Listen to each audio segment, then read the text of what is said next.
Let's talk about going the other way, about output. And for LC3, that's output to the monitor. So how do we write a character to the display? Well, first we check the ready bit, and that's DSR bit 15, to ensure that the I/O controller is ready to display another character.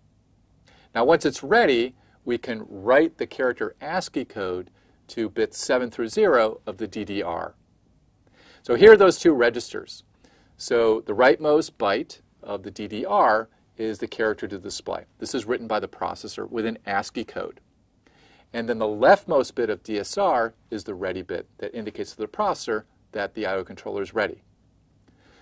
Now when data is written to the DDR, the first thing the I/O controller does is it resets DSR 15 to 0. So this tells the processor that it's busy and that it can't accept another character at this time. Then it displays the ASCII code in DDR 7 through 0 to the display as a character. Now, any other character data that's written to DDR during this period, before DSR gets set back to 1, is ignored until this action completes. Now that we understand the monitor I/O hardware, let's design an LC3 assembly language routine for doing monitor output. Let's assume that R0 holds the ASCII value of the character to display. So here's a general flow diagram. So again, we do polling, just as we did with the keyboard. We're checking now to see if the display I/O controller is ready to accept this character. Once it becomes ready, then we write the character into the data register. So here's the assembly language code. Now the polling routine looks almost identical.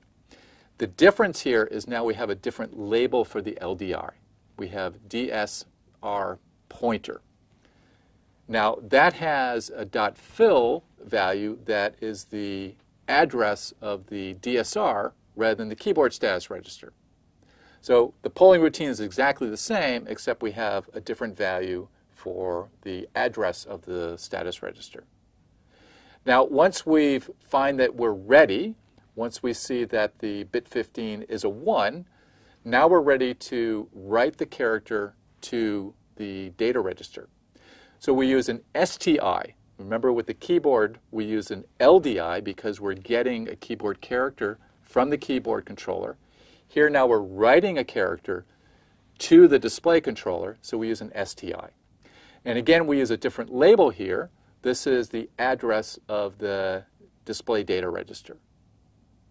So now we have the complete hardware and software for our monitor output.